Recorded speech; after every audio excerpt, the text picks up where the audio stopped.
You're on the air with Florenza, your podcast destination for authentic conversations with a twist. So, grab your favorite drink, get comfy, and join me on this unique literary journey.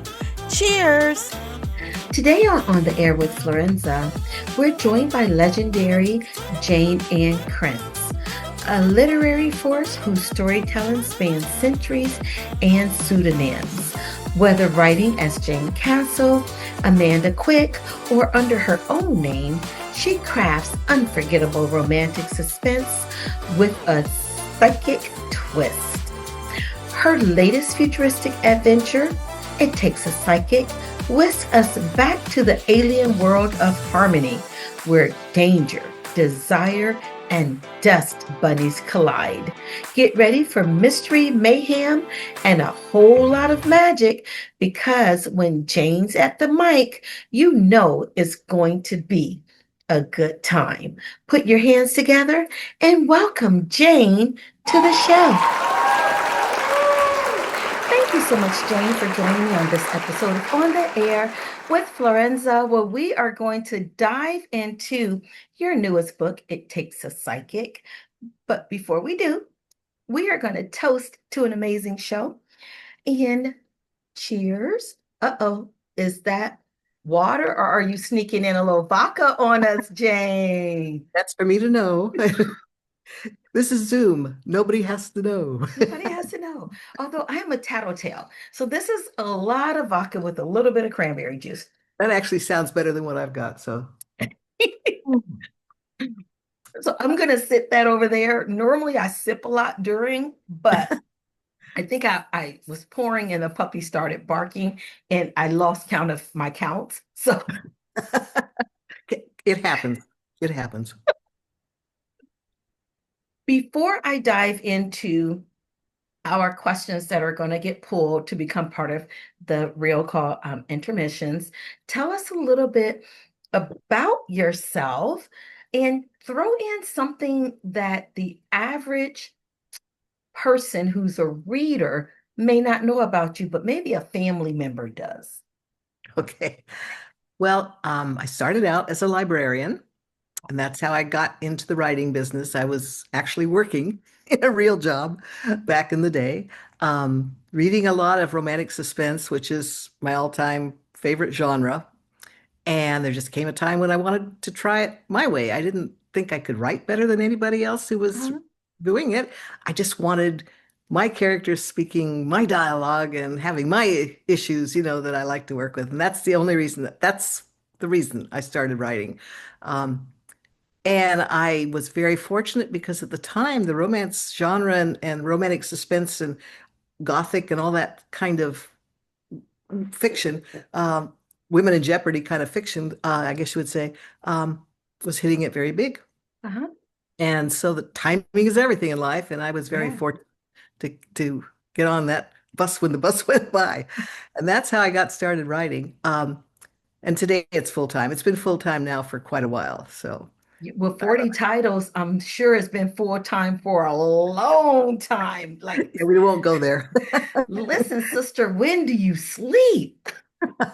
Well, I don't write nearly as many books a year as I used to. That's for sure. Okay. At the beginning of the career, you write more, but lately it's two books a year, and that's actually a very good pace for me.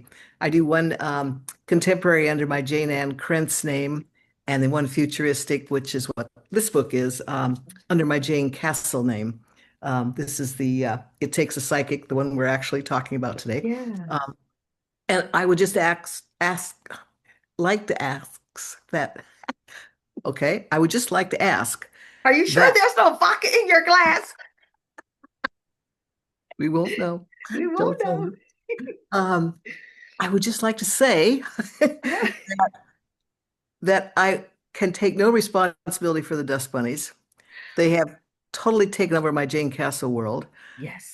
They run the show and they have taken over that life. And all I can do is go along for the ride. So the dust bunny in this book is Roxy, and you're on your We're own. going to talk about Roxy because she is the fan favorite. Talking about It Takes a Psychic. Harmony is teaming with psychic energy and leftover alien tech. If you could bring one thing from that world into our reality, what would it be and why? I think the source of energy, Oh, yeah. because it's amber in that world Mhm. and it's non-polluting. Mhm. That would be nice. Now, are you one that follow crystals? Is crystals something that you naturally do, or was it just specific to the story? It's just specific to the story. I like playing with them in the plot. Okay. Um, I don't actually personally believe in the power of crystals, but I don't not believe in them. I mean, Yeah. how do you even know? One of the one of the fun things about writing all of my plots, which almost always these days feature a psychic element or a paranormal element, is that when you go to do the research, you don't have to look very far. Yeah. You just open the cupboard and it comes spilling out because it turns out that the United States, along with Russia, along with other countries, spent oodles of money Mhm. in the 20th century researching how to make psychic stuff work. They Yes. really took it seriously. They wanted psychic spies and they wanted paranormal talents in their spies and stuff like that. And they spent millions trying to really investigate the psychic thing, and major universities were involved. So I don't even have to invent anything. Yeah, it's right there. It's all there. Yeah. I remember the first time I had gone into a shop that specialized specifically in amber. We were in Czech Republic or Prague, one of the two. No, we were in Poland. And I'm just walking down the street, and all of a sudden, I walk in front of the shop, and like all the hair on my body stood up. And it really terrified me because I'm thinking, I'm in this, and this was years ago, and I'm like 30 some years ago. And I turn around and I look, I'm like, what is this? And it ended up being like this amber shop. And I walk in, and thank goodness one of the gals in there spoke limited English. And at the time, my German was decent. And she was telling me about amber. So I was really surprised to see like that whole amber thing in there. But oof. Like Leona, correct? Leona can unlock anything, and Oliver blends in so well, he's practically invisible. Which of your past characters do you think would be jealous of those talents? I probably not any of them really, because they all had their own abilities. And one of the tropes that I use time and again is I kind of go with the theory that every talent has a dark side and a light side. Yeah. And you pay a price for every talent. And I just think that's your strength and your weakness. Mhm. So there's always a trade-off. And usually in the stories, the trade-off is part of the story. How do they deal with the bad side of the talent or the side of the talent that's dangerous or scary. Um, so in that sense, nobody's going to be jealous except me.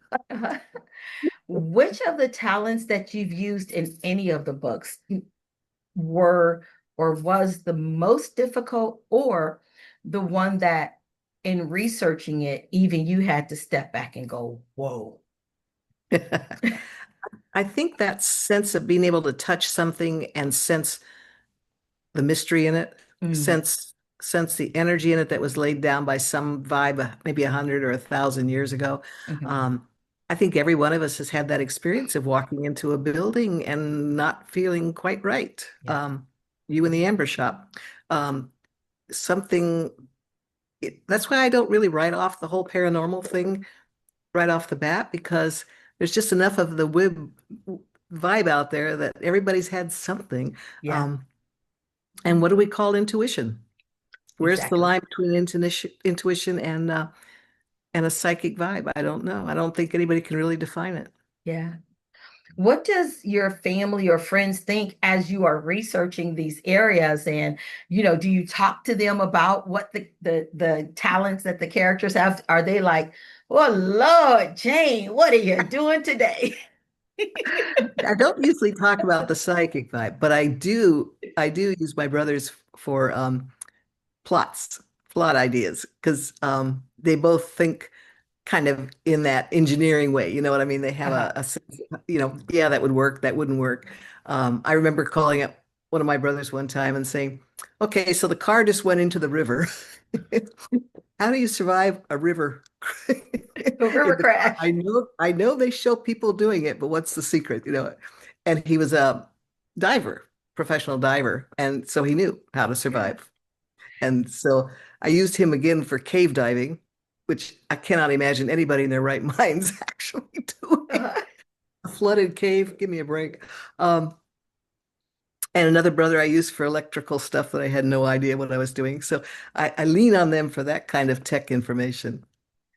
When you first started writing and you were asking them questions, were they like concerned for your immediate family? Like, okay, do we need to like check on, the spouse and the kids or the pet or the neighbors? Like, who do we need to check to make sure they don't have extra life insurance? No, no. Fiction is fiction, and everybody understands that in my family. So yeah, we're good. We're good. Well, My I think husband, it's important sometimes because people do sometimes criticize, especially the romance genre, and I don't know why just the romance genre. It's not like mysteries are any less fictional, uh-huh, uh-huh. what any less fantastical. Um, but for some reason, they people have worried a lot over the years about what women read. Mm, mhm. Kind of put us into the same category as children. Well, there's certain things that, women shouldn't read, and there's certain things children shouldn't read. To which we say, Bluey. But because of that, the accusation is often that we can't tell the difference between fantasy and reality. And if you read fiction, you know the difference. You So know the difference. you just Absolutely. know the difference. Yeah. Or for those who don't read, that's probably the reason why they don't know the difference. And that could be the answer because it's a real hang up for some people. And that may be why they don't have, sometimes I think those of us who got the gift of being able to read for pleasure, we're so blessed. Mhm. We are so fortunate. And I think sometimes we don't realize that not everybody got that gift. Yeah. And all we can do is be grateful. But I don't think the people who did not get the gift will ever fully understand us, and maybe vice versa. Yeah. And I love what you just said, the gift of reading for pleasure. I love that. So when I repeat it, I'll tag you. Okay. Now, speaking about Roxy and these dust bunnies, they are indeed a fan favorite. If Roxy had her own spin-off, what would the title be and what chaos would she unleash first? Probably she'd just want to party. The dust bunnies have two modes. They're either in party mode or they're in hunting mode. So they're going to be doing one or the other. Uh-huh. Like about dust bunnies is they don't live in the past and they don't live in the future. They're just living in the now. Living in the now. Yes, I'm a dust bunny. That's what it is. Well, think of dogs and cats, they're pretty much in the now. Mhm, exactly. You've built interconnected universe across time, historical, contemporary, futuristic. Have you ever toyed with the idea of a multiverse crossover between Amanda Quick, Jayne Ann, and Jane Castle? Well, I have actually done that. In fact, it happens in this book because um, one of the main male character, the lead, Oliver Rancourt, is actually the descendant descendant of a Rancourt, Harlan Rancourt, who appears last year in my Jayne Ann Krentz title a couple years ago. So I sometimes in these books use the descendants of people who appeared back in the Krentz and even the Quick days. I've crossed universes in that way, and sometimes the artifact or the paranormal problem that crops up in this world is one that was also troublesome in the previous two worlds, and Oh, different love that. generations of psychics have to deal with it. Old secrets come out of the come out of the woodwork. So in that sense, I have done it, but I haven't like taken people from the past and put them into the future because I have a real tr personally, I I have a real problem reading time travel. It Yeah, just isn't, that's something very difficult for me to fantasize about. I can appreciate it, but I couldn't write it. yeah, yeah. It's kind of like vampires. Um, and this is probably a good time to clarify that if you are a reader of paranormal, you should probably know that my kind of paranormal is the psychic vibe. I don't Yeah. do supernatural. I don't do witches and werewolves and shapeshifters. I can read them and love them, Yeah. vampires, but I can't write them because um, my fantasy life doesn't work that Uh-huh. way. It's interesting that we can read something we couldn't possibly want to write or believe in. I mean, Yeah. but we can. I mean, that's part of the gift of being able to read for pleasure, I think. But yeah, if you're looking for the supernatural and the magic and stuff, that's not me. Okay. Being you referenced earlier being a librarian and having read and touched and felt and admired countless books. What was that reaction for you when you published your first? And were you graceful towards yourself, towards your book, or did you find yourself pulling out the highlighter, highlighting everything? Oh my Lord, what was she thinking when she wrote this book? Wait, it was me. You know, maybe on the first couple of books, I can't remember. It's been so long. It's all a blur. But by and large, I've never gone back and reread any of my books. I'm always on to the next story. That's all. It's like once I've told a story, I'm done with it. And there's a this sense of completion, a sense of this is this is the whole world. I've created this world and now it's done. It's one of the reasons I think why I've never been very good at bringing setting up a series with continuing characters. Yeah. I can have cameos, from characters from another book, but carrying two protagonists, the hero and heroine, forward into a series defeats me. Yeah. And I think the reason is because I've Once you're solved their done with them, you're problem. done. I solved their problems. What am I going to do? Break them up? I mean, I don't know where to go with them next. So for me, that's kind of been a stumbling block. But that said, I do always do my kind of characters. And Yeah. if you read me a lot, you're going to know what they would look like and what they sound like. And I think that's because my characters are infused with my values and my core values. And if you resonate with those values, you're going to like them. And if you don't, you won't. Yeah. That's Yeah. pretty much it.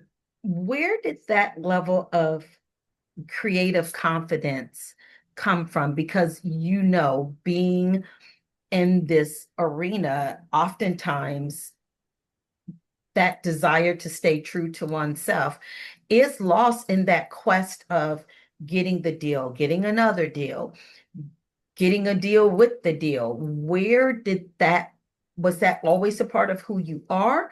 Or did you realize that you just had to get that if you were going to continue in this field? I think I discovered it. I think I was always doing it because I could only write the type of characters and the kinds of plots that I write. But I think I realized how deep that goes when I discovered my core story. And I think Mm, every author has a core story, and you spend your career exploring it. That's your universe, and there's a million ways to go within it.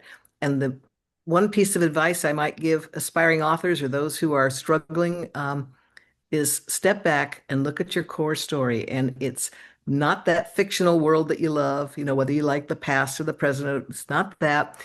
It's not the kind of plots that you like to work with, lots of explosions or intimate secrets kind of thing, or um, all those things are, and the literary landscape that you like to write against, all those things are background material, and you use them for your core story, which is exploring the themes and emotions and conflicts that compel you, that give you, those are the ones that give you your power.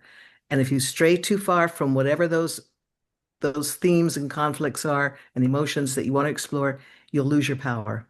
mm. So when I realized that, I realized that's my core story. And if I try to fuss with something new, to do something different, I'm going to mess up. And there are so many people that would hear that, and I'm going to reference the number of books that you've written again. Maybe they're just catching the interview and they're hearing just that part. And they may be thinking, oh, yeah, that sounds good if you're talking onesie twosies. But I want to let the listeners know we're talking 40 plus books, and you've Yeah. stayed true, like you are anchored at your North Star, right? Like you aren't chasing it, you are there. That is beautiful. I feel like I've been in a master class and I'm leaning in, I'm almost falling out my chair.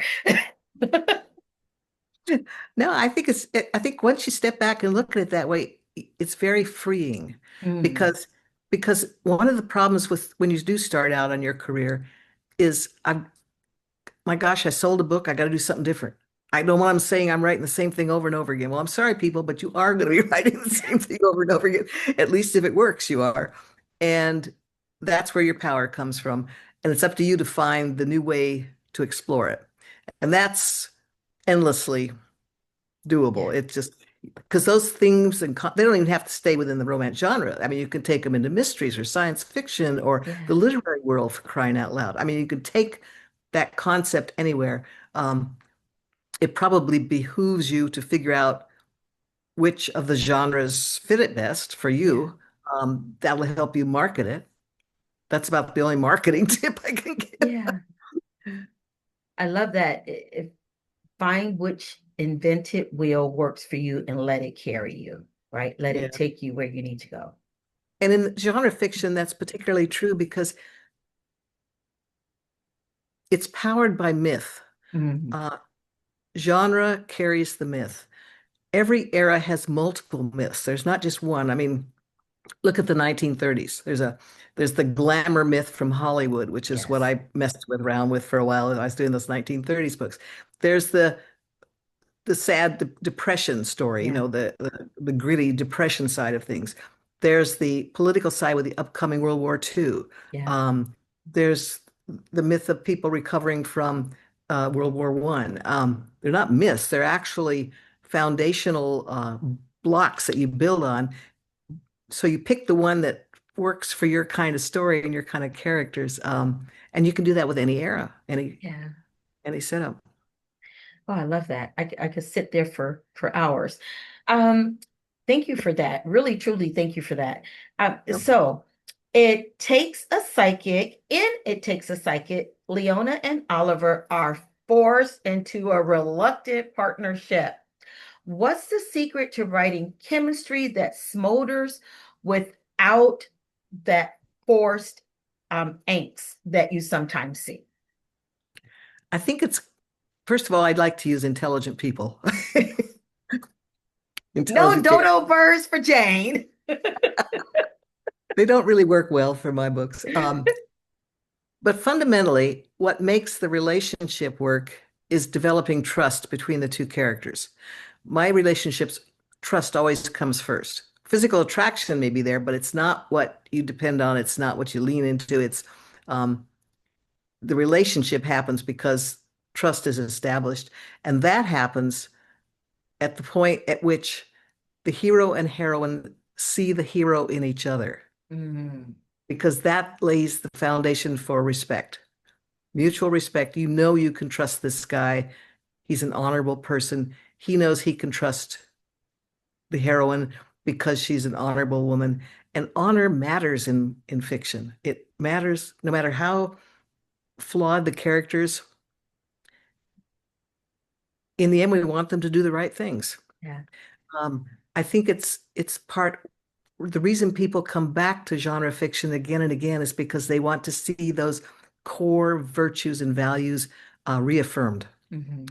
And that's why we go there. We know what heroes and heroines are supposed to do because we've seen it before in fiction. What would new librarian Jayne say to Jayne today? Change jobs. My first library job was not the most exciting world I ever, but it wasn't it was a corporate library and a business library, and that was not my calling. Uh-huh. But the job I did the worst at, which I wanted to do well at, and I just couldn't, was my 1 year as a children's librarian. And that was the year. if I didn't have any respect for teachers, boy, I sure had it at the end of that year. I'll tell you, as far as I'm concerned, you find the good ones and you pay them CEO salaries and you get the best because my gosh, what a gift. Yeah. Um, Real teachers are just absolutely priceless, and Mhm. we should be giving them every possible honor and every possible dime we can Yeah. because they really they make such a difference in a child's life. They Unbelievable. they really do. Did you have teachers when you were in your younger years that saw your gifts and your talents and fanned those sparks, or were you the child that showed up and quietly did everything that you needed to do and you just kind of flew under the radar? Yeah, I think I was under the radar. My support system came from my mom. Yeah. She was the one that said, "You will go to college." I don't care that none of your friends are going to college. You are going to college. So, Yeah, my daughters were told a master's is minimum. I will get you through that. PhD is optional. That's your choice. You pay for that, but master's is minimum. Like the yeah, master's, that was equivalent to graduating high school. Like, I I think that's critical is having that expectation from a very yes, young age. And only the parents can really instill that. Um, so listen, preach, sister. I think that has so much to do with so many issues. Is that parental involvement, is not there. And it's sad. I know when I had children, my husband and I chose them. We debated back and forth for about 5 years. And then it was like, okay, if we're going to do this, then this is what's going to change. Right. And we knew that it would be a life altering, life changing event. This wasn't just, oh, yay, you look cute, pregnant, and look at the pretty baby, rock on. No, life changed. Dare I say, ended. No. traumatize it. No, But there, I think that's it. You were committed. You made the commitment, yeah, and then your sense of honor kept you going when yeah. Yeah. things And I got rough. jokingly tell them, had I known they would be that amazing to raise, I would have had 8. But that's another story. Now, the cult town of Lost Creek has secrets, relics, and a bright legend. If you were to design a harmony-based theme park, what would be the most dangerous or hilarious attraction? Probably something in the underworld. In on Harmony, there's an underworld of a maze of tunnels that was built by the long vanished aliens and are filled with various paranormal energies and surprises. I can't imagine anything more exciting and more scary. Um, and so most of the excitement would be the underworld of Harmony. And the cult thing I like working with because it's so inherently evil. It's Yes. like, um, and everybody wonder, the old saying is, well, nobody actually joins a cult. They don't think they're doing that when Not they, by choice. but somehow people end up in them, and you're left wondering, how the heck did that happen? So for a writer, that's grist for the middle. Yeah. That's really good plot material. So, and there's always those conspiracy theories around that make for good cult material. Yes. Your characters, I know that you said you're like, once you solve their problem, you're on. Do you ever have a situation where a character just will not let you go and it's just like, no, Jayne, I love you. I want to stay with you. Usually, if that happens, it's a side character. Mm, It happened with Luther Pell and Raina Kirk in the 1930s Amanda Quick books. They were very much in the background in the first book, but by the end of the 8 books later, they were very much in the foreground, major characters in the story. Um, and it happened with a character named Arizona Snow, who appeared way back in the day in a non-paranormal story um, called Eclipse Bay. There was a trilogy there.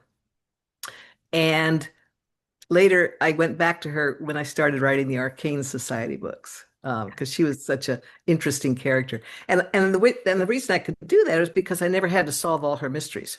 Yes. She always had more mysteries, and same with Luther Pell and Raina Kirk. They had their stories were always foggy in the background, so that made them easy to reuse. Wonderful. And that's a good tool and trick for young authors to build those ancillary characters strong enough, not so strong that they take over, but enough to where they may possibly have life Like after. what James Bond always had Q, remember? Yes. Yeah. Yes. Oh, yeah. That was a great character. That was a good gimmick. You learned from the ones who made it work first. Yes. Now, you've written, we talked about it, more than 40 New York Times bestsellers, which kudos to you, and created entire worlds. But one, what's one character that absolutely refused to follow the script and you had to change your outline to deal with that honorary character? Every book, every book. I I am very I really suck at proposals because I can put together a story that looks okay on pa on a in a proposal, but as soon as I start writing it, it falls apart because here's another one of my theories of writing. Um, I don't know that everybody works differently. There's no one way to write. Okay, Yeah. clarify that. But for me, I don't get my best ideas up front when it would be useful, when I Mhm. could actually do a nice little outline and stick with it. They tend to come when I'm actually writing. Yes. And I think for me, I don't start to get really creative until I am creating. I think the act of creation begets creation, so to speak. When I'm in outline mode, I'm in more, what would you say, just like practical. Sketching. Hmm. Yeah, yeah. And I don't have I'm not leaping from idea to idea. I'm just looking for plot. Hmm. And gimmicks and ideas that might work for a plot. But once I start writing and I get into the story, um, especially once my characters start talking to each other, Yes. I'm a very dialogue-driven writer, and I other people see the stories unfold like in a movie or a film or something, but for me, I hear it. Yeah. Oh, that's nice. Do any of your characters continue to speak to you after you walked out the office and you're like, okay, I'm done for the day. I need to now just be Jayne and deal with real life. Do you find that they're just constantly whispering in your ear? Yeah, when I'm in the midst of writing a book, it's every hour that I'm awake, I'll be thinking of it. It's always there in the background. Nice. What's a trope you once avoided but have now fully embraced, or one you secretly love despite readers' mixed reaction? Um, I used to like that the forced marriage book, the marriage of convenience, I guess you would say, rather than forced marriage, but two Hmm. people that had no option but to marry, and that worked always worked best in the Amanda Quicks, the historicals, because that was a real thing. So Yeah. yeah, Where are the listeners able to engage with you and learn more about what you're doing? Because I know it takes a psychic is dropping soon, but I know that you probably have already submitted the next three books. So where are they Fun, able fun. to follow you? My website is www.jane, Jane with a Y, and Krentz, janeannkrentz.com. Everything's there, but I'm also pretty active on Facebook. Jayne Ann Krentz, author on Facebook. Should pull it up. Um, but frankly, also suck at social media. So like I can't wait to post this because then I won't have to do my own my own script that day. Wonderful. So we've come to the part of our show that I have termed happy hour. And oh no, I'm sorry, last call. Boy, Last let me call. take a sip. Last call. And it's just a few rapid fire questions just to send us on our way. Take a sip because you might need it. Okay. And these are would you rather? Would you rather get stuck in the underworld with a malfunctioning vortex machine or in a room full of ambitious dust bunnies with glitter obsessions? I'll take the vortex, the malfunctioning vortex machine. I'm not sure I would survive the dust bunnies gone wild. At all. Would you rather lose your psychic ability or gain one, but it only works during karaoke? If it only works during karaoke, forget it. I can't sing. Oh, neither can I. Would you rather be the subject of a conspiracy theory or the leader of a misunderstood cult? Oh, that's a horrible choice. I guess You. because I think of the two together. Conspiracy theories and cults that's what they operate on. Yeah, so Twin sisters. no good answers there. Say neither. Weird.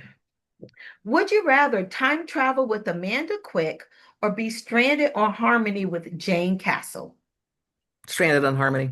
And real life time travel with Amanda Quick puts me back in the 19th century, before antibiotics, before vaccines,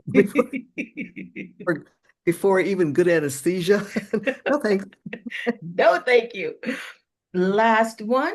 Would you rather write a steamy scene in total silence or with a chorus of Roxy squeaky toys in the background? Total silence. I can't write with anything in the background. I Oh, can't play really? music. Yeah, music, anything. It just, it distracts me.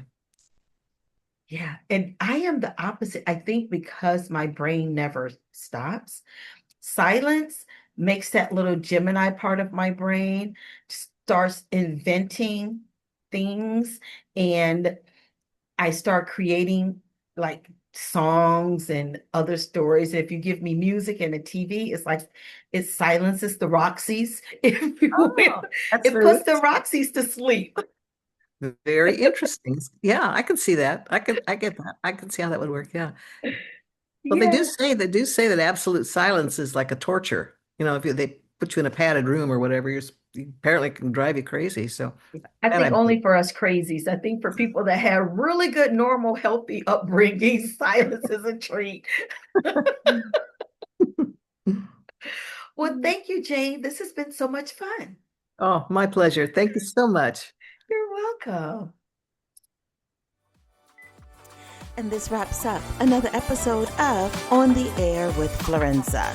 You may follow me on all social media platforms under Florenza Lee or via my website at florenza.org. Until next time, cheers.